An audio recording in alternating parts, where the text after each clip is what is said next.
अस्सलाम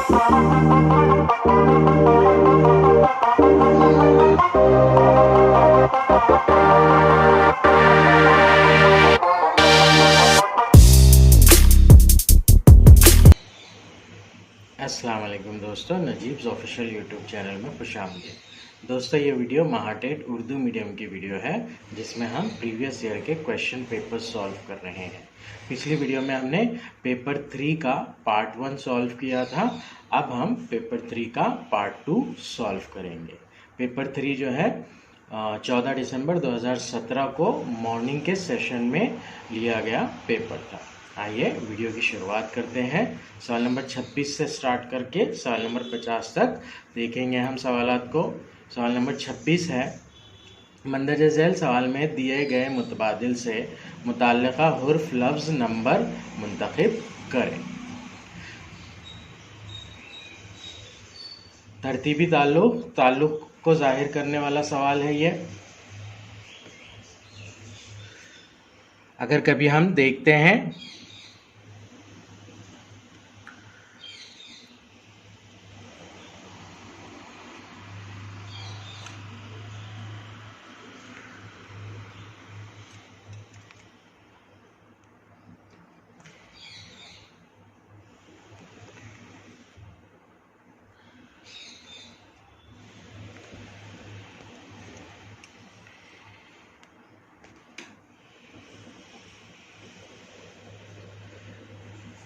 पहले वाले दो, आदमी, चलना, मछली और इसके ताल्लुक में कौन सा लफ्ज़ आना चाहिए वो हमें लिखना है। आदमी की खुसूसियात जो है वो हरकत करने के लिए चलने वाली है, तो उसी तरह से मछली की खुसूसियात हरकत करने के लिए कौन सी है उससे हमें जवाब को मुंतखब करना होगा। जवाबात दिए गए हैं तैरना, पानी, जिंदा और खाना। तो जिस तरह से आदमी चलता है उस तरह से मछली पानी में तैरती है, इसलिए ऑप्शन ए को सिलेक्ट करेंगे हम। अगला है सवाल नंबर 27, ड्यूटेरियम का एटम मास क्या होता है। सवाल को हम पढ़ेंगे। ड्यूटेरियम का जौहरी अदद ड्यूटेरियम की जौहरी कमियत क्या होती है। ड्यूटेरियम, ये जो आंसर है इसकी जौहरी कमियत क्या होती है। ड्यूटेरियम असल में आंसर नहीं है, हाइड्रोजन आंसर है, उसका हमजा है ये, आइसोटोप जिसे कहते हैं हम, वो है ड्यूटेरियम हाइड्रोजन का। तो उसका जौहरी कमियत क्या होती है। आंसर जो होते हैं उनका जौहरी अदद एक ही होता है। जौहरी कमियत अलग अलग होने की वजह से उसके अलग अलग हमजा होते हैं। जैसे कि यहीं पर हाइड्रोजन का ही केस लेंगे हम।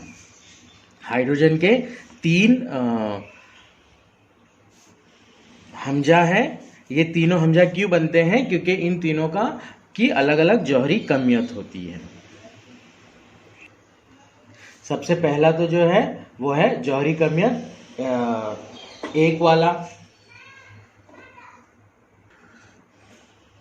जिसे हम प्रोटियम कहते हैं। ये है प्रोटियम। फिर है जौहरी कमियत 2 वाला, इसे ड्यूटेरियम कहते हैं।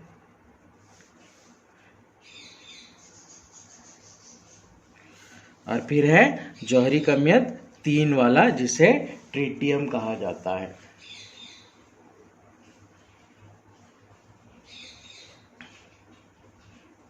तो यहाँ पर इन तीनों हाइड्रोजन में जौहरी अदद जो है वो एक एक ही है, लेकिन इनकी जौहरी कमियत चेंज हो रही है। 1 वाले जौहरी कमियत को प्रोटियम कहा जाता है, 2 वाले जौहरी कमियत को ड्यूटेरियम और 3 वाले जौहरी कमियत को ट्रिटियम कहा जाता है। तो इस तरह से हमारे सवाल का जो सही जवाब होगा वो 2 होगा।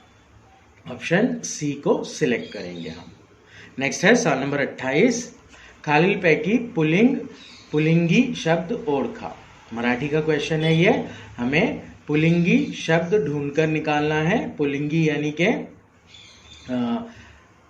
मुज़क्कर, उर्दू में मुज़क्कर जिसे कहते हैं। ऑप्शंस दिए गए हैं रुमाल, पगड़ी, पागोटे, ओढ़नी।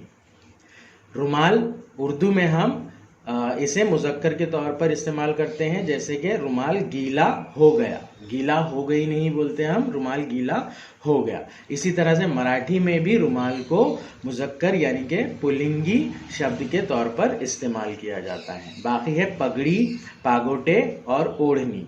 पगड़ी मुअन्नस के तौर पर इस्तेमाल करते हैं, मराठी में भी मुअन्नस के तौर पर ही इस्तेमाल होता है ये। पागोटे, पागोटे भी पगड़ी को ही कहते हैं, साफे को ही कहते हैं। ये भी मुअन्नस के तौर पर इस्तेमाल होता है मराठी लैंग्वेज में। और उसके बाद है ओढ़नी। ओढ़नी तो हमें पता है ये मुअन्नस के तौर पर ही, स्त्रीलिंगी के तौर पर ही इस्तेमाल होती है।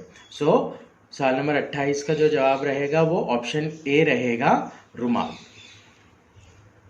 अगला सवाल है सवाल नंबर 29।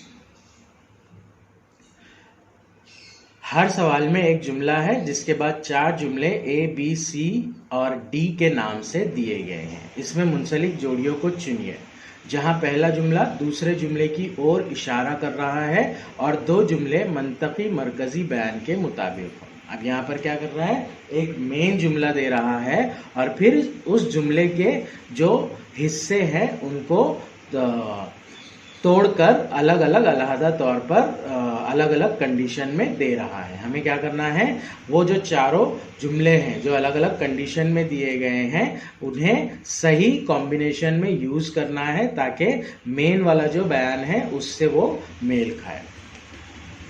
मेन जो असल बयान है वो इस तरह से है। सवाल नंबर 29, अगर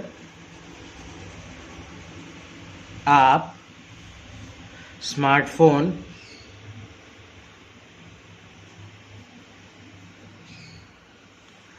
इस्तेमाल करते हैं तो आप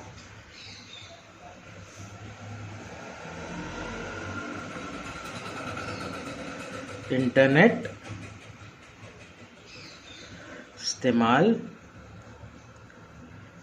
करेंगे।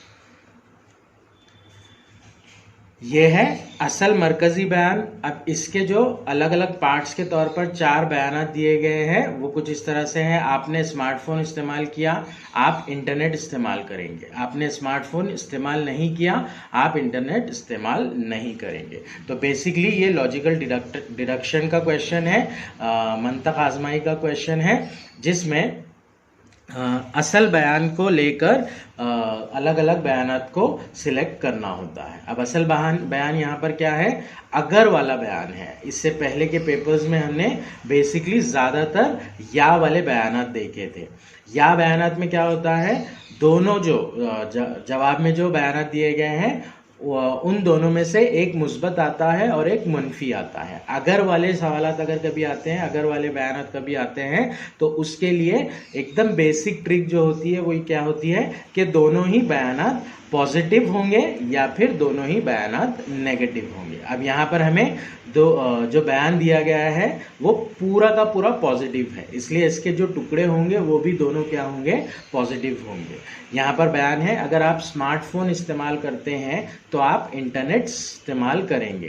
पहला वाला पार्ट, अगर आप स्मार्टफोन इस्तेमाल करते हैं, पॉजिटिव है, मुस्बत जुमला है। दूसरा वाला, आप इंटरनेट इस्तेमाल करेंगे, ये भी मुस्बत जुमला ही है। अगर का बयान है, इसलिए दोनों को हमें पॉजिटिव में यानी कि मुस्बत में लेना पड़ेगा। अगर आप स्मार्टफोन इस्तेमाल नहीं करते हैं तो आप इंटरनेट इस्तेमाल नहीं करेंगे। अगर ऐसा जुमला होता था तो जवाब में हमें नहीं के ऑप्शन सिलेक्ट करना होते थे। तो बेसिकली इस टाइप के क्वेश्चन के लिए हम क्या ध्यान में रखेंगे, 2 बातें ध्यान में रखेंगे। एक तो अगर या का जुमला है तो पहला जुमला मुस्बत दूसरा मनफी होगा, या फिर पहला मनफी दूसरा मुस्बत होगा। और अगर वाले सवाल है, अगर तो इफ देन वाले क्वेश्चंस है, तो उसमें क्या होंगे, या तो दोनों बयानात जो है नीचे दिए हुए वो दोनों पॉजिटिव होंगे, मुस्बत होंगे, या फिर दोनों ही नेगेटिव होंगे। अब पॉजिटिव या नेगेटिव में से कौन सा सिलेक्ट करेंगे, वो हम सिलेक्ट करेंगे क्वेश्चन के बयान से। यहाँ पर क्वेश्चन के बयान में जो पूरा का पूरा जुमला है वो पॉजिटिव है, इसलिए हम पॉजिटिव वाले ही बयानात सिलेक्ट करेंगे। ABCD में ए और बी जो है ये दोनों पॉजिटिव है, सी और डी ये दोनों नेगेटिव है। तो ए और बी का जो कॉम्बिनेशन रहेगा वही कॉम्बिनेशन को हम सिलेक्ट करेंगे। ऑप्शन ए जो है वो है ए बी का कॉम्बिनेशन, बी है बी डी का कॉम्बिनेशन, सी है डी ए का कॉम्बिनेशन और डी है सी डी का कॉम्बिनेशन। इसलिए ऑप्शन ए बी ए को सिलेक्ट करेंगे हम इस क्वेश्चन के राइट आंसर के लिए। नेक्स्ट है सवाल नंबर 30, मराठी ग्रामर का क्वेश्चन है। वैपुल्य या शब्दाचा समानार्थी शब्द कोणता? वैपुल्य यानी कि कसरत होता है, कोई चीज की ज्यादती होता है, तो इसका समानार्थी शब्द हम मानी लफ्ज तैयार करना है हमें।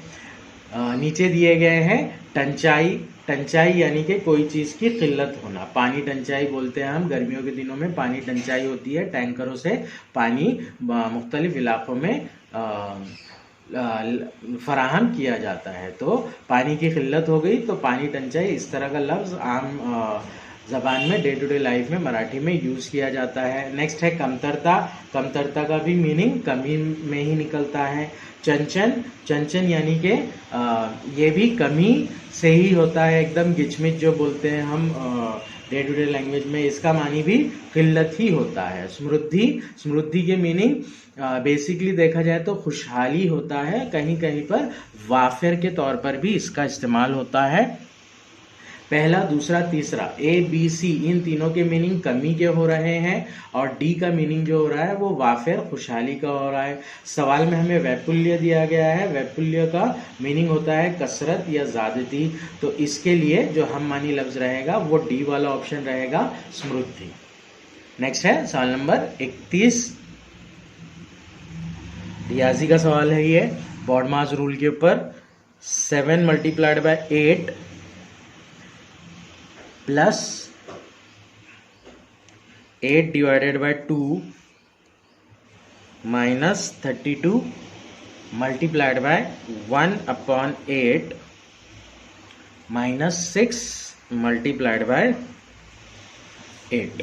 इसकी वैल्यू निकालना है हमें। बॉडमास रूल से सॉल्व करेंगे इसे हम। बॉडमास रूल से सॉल्व करने के लिए क्या करना पड़ता है, सबसे पहले तकसीम करना होता है। तकसीम के जितने भी है पहले उन्हें सॉल्व कर लेंगे हम। 7 divided by 8 plus 8 divided by 2, 8 तकसीम 2 ये होता है 4 मनफी। अब यहाँ पर देखिए 32 ज़रब 1/8 दिया है, 32 के साथ 1 ज़रब में है और 1 के साथ 8 बटे में यानी कि तकसीम में है, तो बेसिकली ये क्या हो जाएगा, 32 के साथ 8 तकसीम में हो जाएगा। तो हम क्या करेंगे, 32 को 8 से तकसीम कर देंगे, 8 × 8 8 चौक 32, तो यहाँ पर भी आ जाएगा 4। आगे रहेगा मनफी 6 ज़रब 8। अब यहाँ पर देखिए बीच में +4 -4 है तो ये कैंसिल हो जाएंगे, बचेगा 7 ज़रब 8 जो कि होता है 56 मनफी 6 ज़रब 8 जो कि होता है 48। तो 56 मनफी 48 इस तरह से आएगा। सेकेंड लास्ट स्टेप, 56 में से 48 तफरीक कर देंगे हम, बचेगा 8। तो 8 आंसर राइट रहेगा। ऑप्शंस में बी वाला ऑप्शन दिया गया है। नेक्स्ट है सवाल नंबर 32, मंदरजा झैल में से कौन हेटेरोट्रॉफ के जिम्रे के तहत नहीं आते हैं? Which of the following do not come under the category of heterotroph. मतलब हमसे ये पूछ रहा है कि दर्जे झैल में कौन हेटेरोट्रॉफ नहीं है। हेटेरोट्रॉफ को उर्दू में हम क्या कहते हैं, गैर कफील, जो अपनी ग़िज़ा खुद से नहीं बनाते हैं। नबातात होते हैं खुद कफील और नबातात के अलावा बेशतर जो स्पेशीज़ होती हैं वो क्या होती है, हेटेरोट्रॉफ होती है, गैर कफील होती है। तो गैर कफील कौन नहीं है नीचे से वो बोल रहा है। अब यहाँ पर क्या बोल रहा है, खाने के हिसाब से जो जानदार होते हैं उनके बारे में बोल रहा है। हर्बीवोर्स शाकाहारी, कार्निवोर्स, ओमनीवोर्स। तो इस तरह से हर्बीवोर्स यानी कि सिर्फ घास फूस खाने वाले, दरख्त के पत्ते वगैरह खाने वाले। कार्निवोर्स यानी कि गोश्तखोर जो होता है वो। ओमनीवोर्स यानी कि दोनों, गोश्त भी और हरी पत्तियां भी। तो इस तरह से ये तीनों के तीनों जो हैं हेटेरोट्रॉफ में, गैर कफील में आते ही है।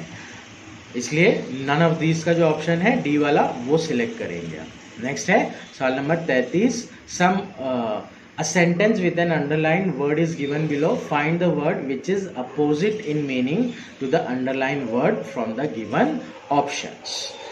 एक सेंटेंस दिया गया है, सेंटेंस में एक वर्ड को अंडरलाइन किया गया है, उस वर्ड के अपोजिट मीनिंग वाला वर्ड हमें ढूंढकर निकालना है. Some older people lament the loss of close local communities. कुछ बूढ़े शख्स जो है वो क्या करते हैं, गम का इजहार करते हैं, गिरियावजारी करते हैं अपनी लोकल कम्युनिटी के लॉस के ऊपर की वजह से, मतलब उनको खो देने की वजह से. तो लेमेंट का मीनिंग जो होता है वो बेसिकली गम करना होता है, या फिर मातम करना भी होता है, या फिर नोहा करना भी होता है. तो बेसिकली इसका मतलब होता है रोना, गम का इजहार करने के लिए रोना. इसके अपोजिट मीनिंग वाला वर्ड निकालना है हमें. ए ऑप्शन है रिजॉइस. रिजॉइस यानी कि खुश होना. मौन, मौन यानी कि इसका मतलब भी होता है गम का इजहार करना. ग्रीव भी गम का इजहार करना ही होता है, और क्राई होता है रोना. तो मौन, ग्रीव और क्राई ये तीनों लेमेंट के हम मानी लफ्ज है, अल्फाज है. रिजॉइस जो है ये इसका अपोजिट वर्ड है, इसलिए ऑप्शन ए रिजॉइस को चूज करेंगे हम. अगला सवाल, सवाल नंबर 34. Choose the word which is most similar in meaning to the given word. काम, काम के सिमिलर मीनिंग वाला वर्ड ढूंढना है हमें, यानी कि हम मानी लफ्ज ढूंढना है. काम यानी कि पुरसुकून. ऑप्शंस दिए गए हैं. पीसफुल, पीसफुल यानी कि पीसफुल का भी मीनिंग होता है पुरसुकून, पुरअमन जिसे हम कहते हैं. बी है विंडी. विंडी यानी कि एकदम हवा से लेज. नेक्स्ट सी है स्टॉर्मी. स्टॉर्मी यानी कि तूफानी. और डी है वायलेंट. वायलेंट यानी कि पुरतशद्दुद. वायलेंस से वायलेंट बना होता है पुरतशद्दुद, जिसमें तशद्दुद हो, मारधाड़ हो. सो काम का जो मीनिंग है पुरसुकून का है. पीसफुल का मीनिंग पुरअमन है, तो इससे रिलेटेड यानी कि मोस्ट सिमिलर मीनिंग वाला वर्ड ए वाला ऑप्शन रहेगा, पीसफुल. नेक्स्ट है सवाल नंबर 35. सवाल नंबर 35 में हमसे पूछ रहा है मुराजियत एक नफ्सियाती मदाफ़ती मैकेनिज्म है. Regression is psychological defence mechanism. Regression जो होता है, मुराजियत जो होता है, यानी कि अपनी गलती पर पछताना या किसी गलत काम पर पछताना, ये इंसान क्यों करता है, ये जो होता है ये एक नफ्सियाती लाहे अमल होता है अपने आप को कंफर्टेबल फील कराने का. तो ये जो जुमला है ये सही है या गलत, ऐसे पूछ रहा है हमें. ऑप्शंस दिए गए हैं. ए सही, बी है गलत, सी है मालूम नहीं, डी है कांट से कह नहीं सकते. सी और डी तो बिल्कुल भी नहीं होंगे. बी है गलत, ए है सही. ये जो बात है ये सही बात है. Regression is actually psychological defence mechanism in human nature, तो इसलिए हम ए ऑप्शन को सिलेक्ट करेंगे. नेक्स्ट है सवाल number 36. Which plant is called herbal Indian doctor. किस पौधे को हिंदुस्तानी नबाताती डॉक्टर कहा जाता है. आंवला जो होता है ये बहुत सारी दवाओं के लिए इस्तेमाल किया जाता है हिंदुस्तान में. सो आंवला को ही हर्बल इंडियन डॉक्टर कहते हैं. ऑप्शन ए राइट ऑप्शन है इस क्वेश्चन का. नेक्स्ट है सवाल नंबर 37. सवाल नंबर 37. युती या शब्दाचा विरुद्धार्थी शब्द कोणता. युती यानी कि मिलाप. युति आपने सुना होगा, पॉलिटिकल पार्टीज की दो पार्टियां अगर मिलकर हुकूमत बनाते हैं तो उसे युति सरकार कहा जाता है. सो युति का विरुद्धार्थी शब्द निकालना है हमें. ऑप्शन दिए गए. फूट, फूट, फूट यानी फूट उर्दू में. मिलाफ, मिलाफ यानी कि मिलाप उर्दू में. संधि, संधि का मतलब भी मिलना होता है. मराठी ग्रामर में एक टॉपिक है संधि. दो लफ्ज को जोड़कर नया लफ्ज बनना उसे संधि कहते हैं. एक ही यानी कि एक का. सो युति का विरुद्धार्थी जो शब्द है वो है फूट, फूट होना. ऑप्शन ए फूट को सिलेक्ट करेंगे हम. नेक्स्ट है सवाल नंबर 38. माहौल पर इंसानों के असर का सबब हो सकता है. Influence of human beings on environment can cause. Fizaia आलूदगी, सूती आलूदगी, भीड़ भाड़, ऑल ऑफ दी अबव। 3 जो ऑप्शन दिए गए हैं उनमें से कौन सा ऐसा ऑप्शन है जो इंसानों की के जरिए हो रहा है और उसका माहौल पर असर होता है? इस तरह से ये सवाल पूछा जा रहा है हमसे। पहला है हवा की आलूदगी, दूसरा है आवाज की आलूदगी, सूती आलूदगी जिसे कहते हैं, तीसरा है भीड़ भाड़। ये तीनों ही चीजें जो है वो क्या करती है, माहौल को किसी ना किसी तरह से असरअंदाज करती है। इसलिए option D, all of the above, दर्जे बाला सभी को सिलेक्ट करेंगे हम। नेक्स्ट इज, दिए गए मुतबादिल में से बेजोड़ को तलाश करें। बेजोड़ को तलाश करना है हमें, यानी कि जो मेल नहीं खाता है उसे निकाल देना है हमें। लेटर सीरीज का क्वेश्चन है, ये सिंपल सा क्वेश्चन है। पहला दिया गया है GT, next is KX, next is QD, next is SH। अब यहां पर हमें सिंपली क्या करना होता है, इन लेटर्स के नंबर्स देखना होता है, मतलब वो अल्फाबेटिकल सीरीज में कितने नंबर पर है ये देखना होता है हमें। G जो है वो 7 नंबर पर है, T जो है वो 20वें नंबर पर है, K जो है वो 11वें नंबर पर है, X जो है वो 24वें नंबर पर है, Q जो है वो 17वें नंबर पर है और D जो है वो 4थे नंबर पर है। S जो है 19 नंबर पर है और H जो है वो 8वें नंबर पर है। अब इन तमाम को देखते हैं अगर कभी हम, तो ये इनका फर्क 20-7, 24-11 एंड 17-4, ये सब क्या हो रहा है, 13 हो रहा है। लेकिन यहां पर जो फर्क है वो हो रहा है 11। तो SH जो रहेगा वो बेजोड़ रहेगा। अब यहाँ पर एक माइनर सा मिस्टेक है, देखिएगा।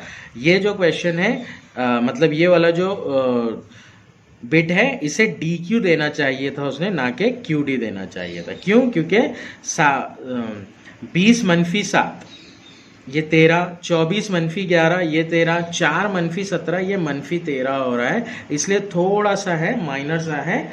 इस बात को हम ध्यान रखेंगे। ये था सवाल नंबर 39। सवाल नंबर 40, क्यूब के एक प्लेन में 2 कट और मनफी प्लेन में 3 कट से कितने छोटे टुकड़े हासिल होते हैं? सवाल को इस तरह से पढ़ेंगे हम कुछ।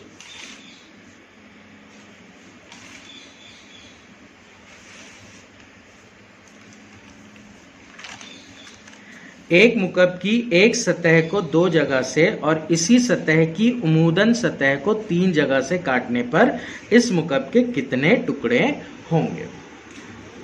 क्वेश्चन है, एक मुकब है, उसमें एक सतह को 2 जगह से काट रहा है और उसी सतह की उमूदन सतह को 3 जगह से काट रहा है, तो इसके कितने टुकड़े होंगे? इस तरह से हमसे सवाल पूछ रहा है।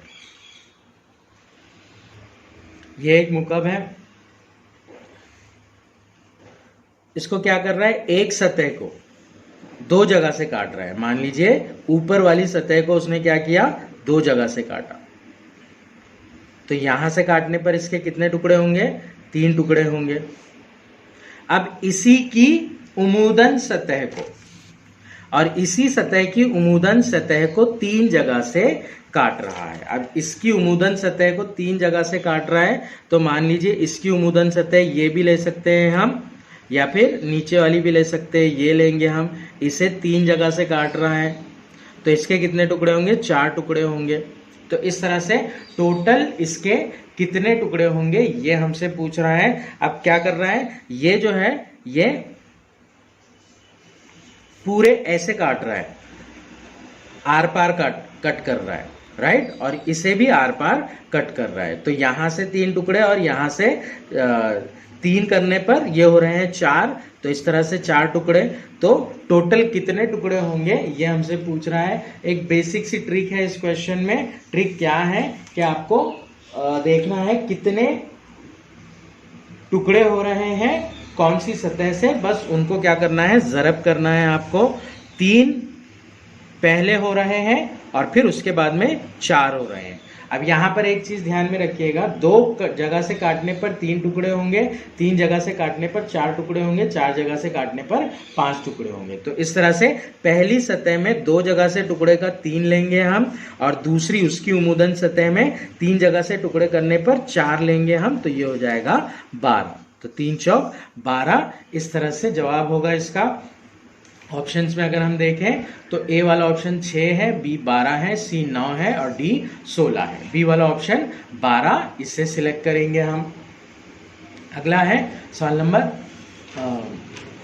41। नीचे दिए गए हर सवाल में कागज का एक टुकड़ा इस तरह जोड़ा गया है जैसे सवाल की शक्ल में बताया गया है। जवाबात के इख्तियारात में से इस तरह इंतखाब कीजिए कि कट लगाने के बाद बगैर जोड़ा हुआ पैटर्न दिखाई दे।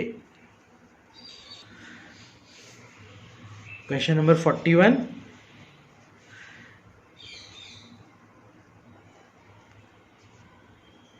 ये क्वेश्चन वाली फिगर है। इसे क्या किया जा रहा है, इस तरह से मोड़ा जा रहा है, समझिए इस साइड में। तो इस साइड में मोड़ने के बाद में वो क्या होगा, सॉरी, इस साइड में मोड़ने के बाद में वो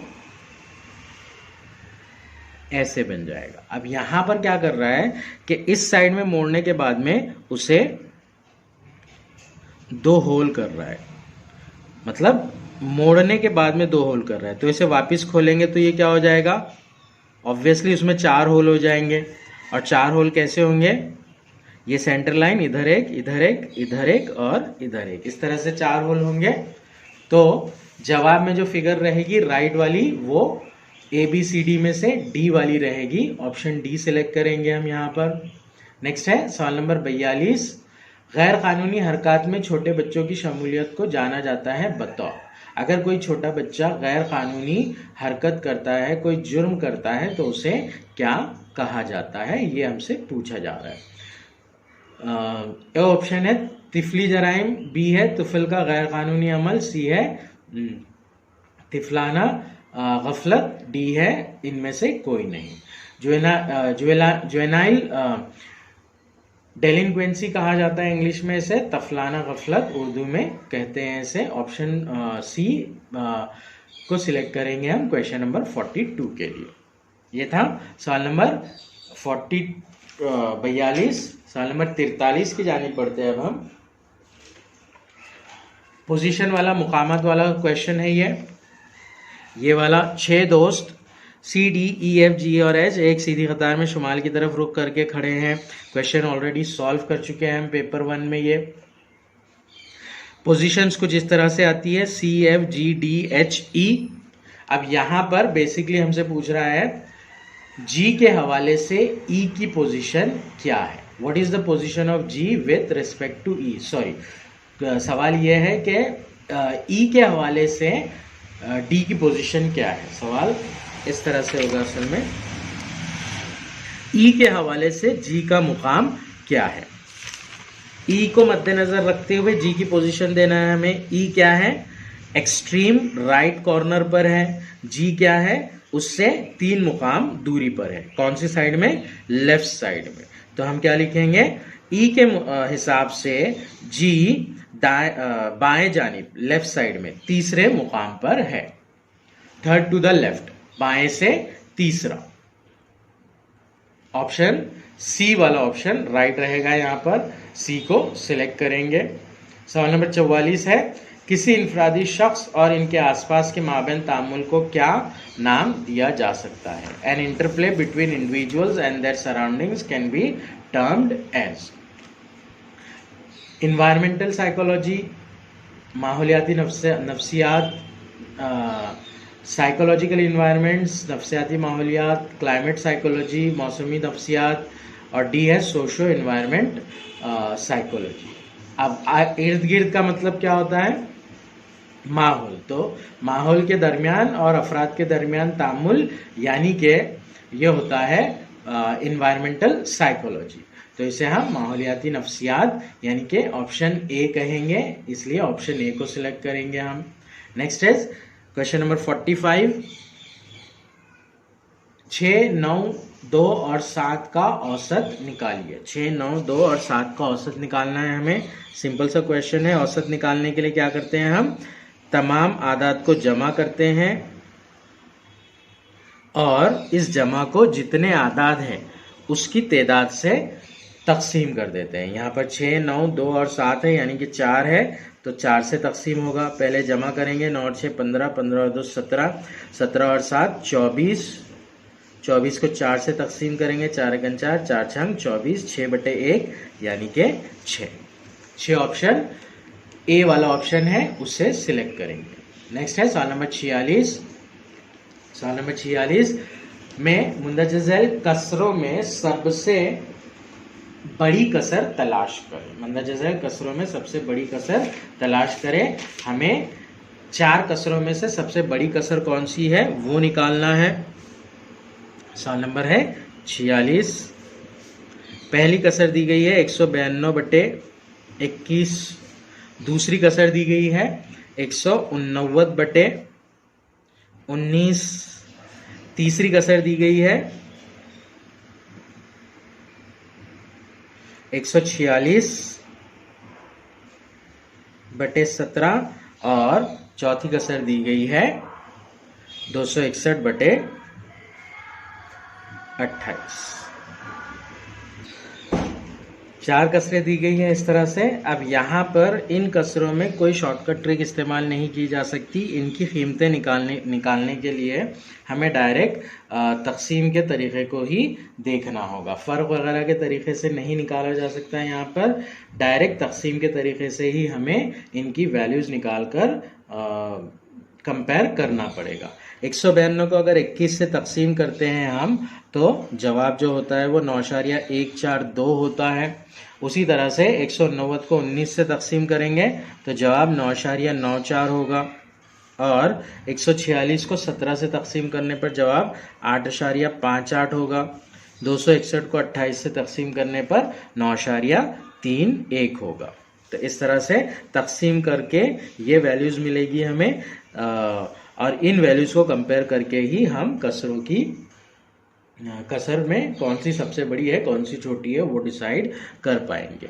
9.142, 9.94, 8.58 और 9.31, इनमें सबसे बड़ी कीमत जो है वो 9.94 है, यानी कि 189/19 ये जो कसर है इसकी कीमत सबसे बड़ी है। ये सबसे बड़ी कीमत वाली कसर है। ऑप्शन बी जो है उसे सिलेक्ट करेंगे हम। नेक्स्ट है question number 47। Find the ratio of 3 hours to 160 minutes। 160 minute के मुकाबले 3 घंटे का तनासुब मालूम करें। इंग्लिश और मराठी में 3 घंटे के मुकाबले 160 मिनट इस तरह से दिया गया है। उर्दू ट्रांसलेशन में मिस्टेक हुई है। क्वेश्चन को हम इस तरह से पढ़ेंगे, 3 घंटे के मुकाबले 160 मिनट का तनासुब मालूम करिए। मतलब हमें क्या करना है इस सवाल में, 3 घंटे की निस्बत निकालना है 160 मिनट से। अब निस्बत निकालने के लिए क्या करना होता है, दोनों को एक ही इकाई में रखना पड़ता है। या तो दोनों मिनट में होना चाहिए या दोनों घंटे में होंगे। तो यहाँ पर आसान क्या है, 3 घंटों को मिनट में तब्दील करना। 1 घंटे में 60 मिनट होते हैं, 3 घंटों में 180 मिनट होंगे। तो इसका मतलब ये होगा कि 180 मिनट की निस्बत निकालना है हमें 160 मिनट से। 180 और 160 की निस्बत निकालना है। सिफर सिफर कैंसिल हो जाएगा। 2 का पहाड़ा 2, 8 16, 2 ना है 18, 9/8 आएगा, यानी कि 9/8। इस तरह से जवाब आएगा 9/8। सवाल में जो बी वाला ऑप्शन है वो सही ऑप्शन है, 9:8। अगला सवाल है सवाल नंबर 48। दी गई तस्वीर में दायरा नौजवानों की नुमाइंदगी करता है। पहले हम क्या करेंगे, फिगर बना लेंगे। Question number 48। एक रेक्टेंगल है,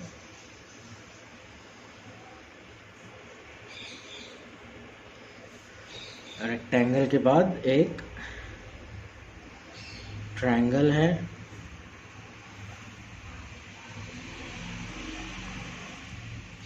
और ट्रायंगल के बाद में एक सर्कल है। तो इसके अंदर जो सर्कल है, दी गई तस्वीर में दायरा नौजवानों की नुमाइंदगी करता है, सर्कल वाले नौजवान हैं। मुसल्लस ऐसे अफराद की नुमाइंदगी करता है जो मुलाजमत करते हैं।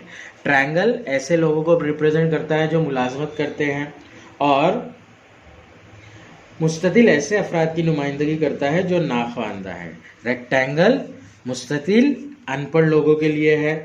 मंदरजा झैल आदात में से कौन सा आदत गैर तालीम याफ्ता नौजवानों की नुमाइंदगी करता है जो मुलाजमत करते हैं? हमें क्या निकालना है? ऐसे अफराद निकालना है जो गैर तालीम याफ्ता है और मुलाजमत भी करते हैं। गैर तालीम याफ्ता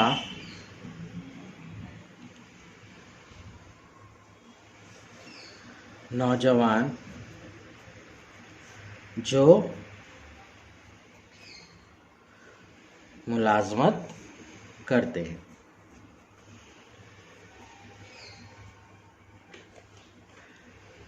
अब नंबर्स क्या है? 5 है, 4 है, यहाँ 2 है, यहाँ 3 है, ये 6 है, ये 8 है, ये 7 है। दायरा क्या है? नौजवान है।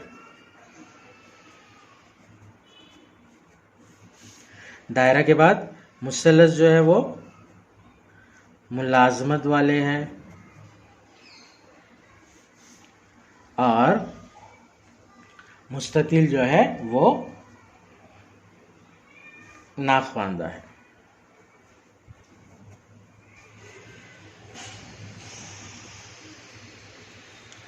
तो गैर तालीम याफ्ता यानी कि नाख्वानदा होगा, नौजवान यानी कि दायरा होगा, तो और मुलाजमत करते हैं यानी कि मुलाजमत करने वाले भी होंगे। तो तीनों ही चीज़ें आ रही है उसमें, यानी कि गैर तालीम याफ्ता के लिए मुस्ततिल भी आ रहा है, नौजवान के लिए दायरा भी आ रहा है और मुलाजमत करते हैं इनके लिए मुसल्लस भी आ रहा है। तो ऐसा कौन सा नंबर है जो तीनों को रिप्रेजेंट करता है?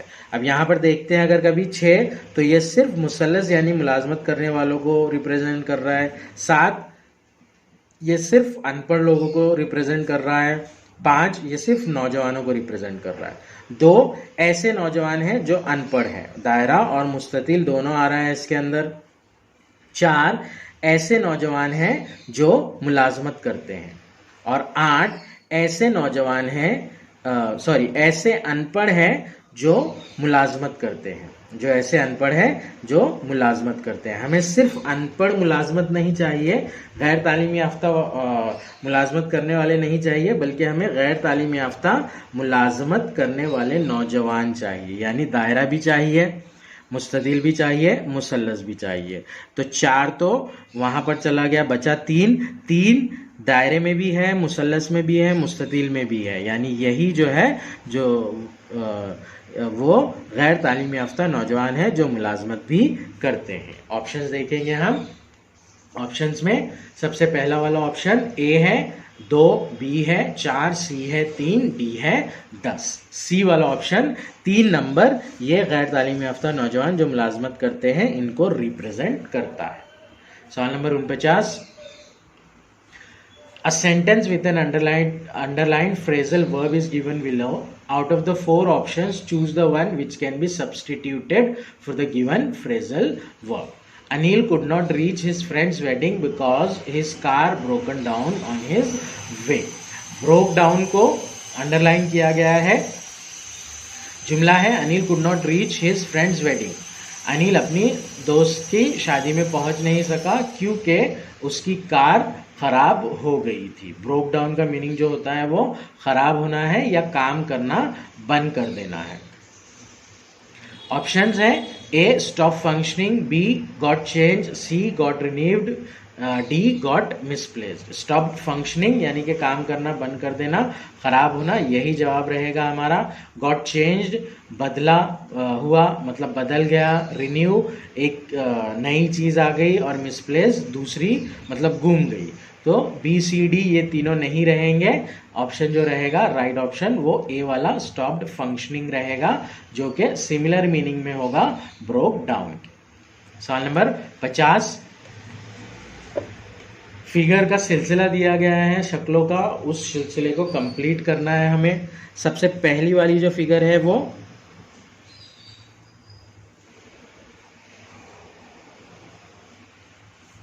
इस तरह से है,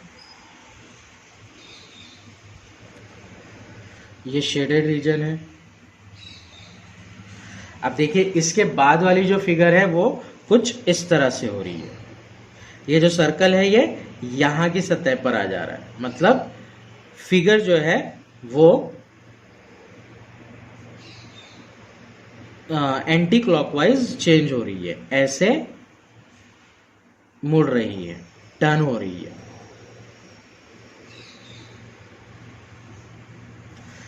ये वाला कॉर्नर नीचे आ जाएगा और ये कॉर्नर अपनी जगह पर ही रहेगा। तो इस तरह से ये फिगर हो रही है। अब इसमें क्या हो रहा है, इसके बाद में ये शेडेड रीजन हो रहा है। शेडेड का जो रीजन है वो क्या हो रहा है,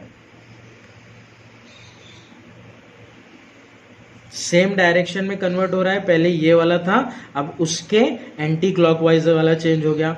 अब ये वापस से एंटी क्लॉकवाइज चेंज हो रहा है।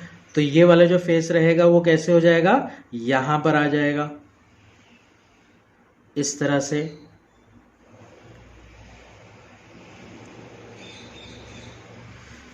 ये शेडेड रीजन था।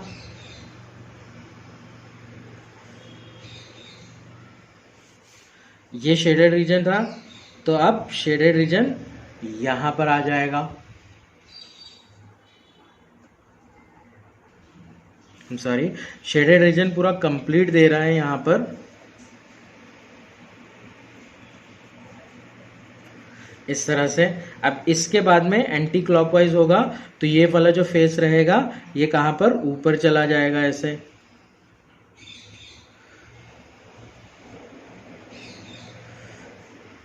ये भी एंटी क्लॉकवाइज शिफ्ट हुआ। अब यहां पर देखिए पहली और दूसरी में हाफ शेडेड रीजन था, तो उसी की मुनासिबत से हाफ शेडेड रीजन रहेगा। ये यहां पर शेडेड था, अब जो शेडेड रहेगा वो ये वाला रहेगा।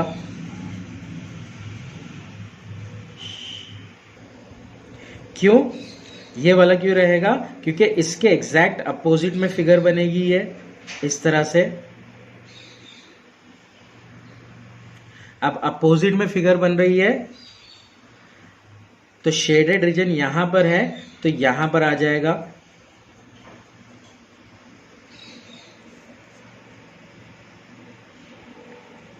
सॉरी, सेम पोजीशन में लेना है। तो ये वाला शेडेड रीजन यहां पर रहेगा। कब रहेगा, जब वो नीचे की साइड में ही है, लेकिन यहाँ पर ऊपर की साइड में हो रहा है, इसलिए इसके अपोजिट डायरेक्शन में आ जाएगा, यानी कि यहाँ पर आएगा। तो इस तरह से ये वाली जो फिगर रहेगी उसे ही सिलेक्ट करेंगे हम। ऑप्शन डी जो रहेगा वो राइट ऑप्शन रहेगा इसका। ये था सवाल नंबर 50 पार्ट 2 का पेपर 3 की वीडियो का। अगली वीडियो में इंशाल्लाह हम सवाल नंबर 51 से लेकर सवाल नंबर 75 तक सॉल्व करेंगे।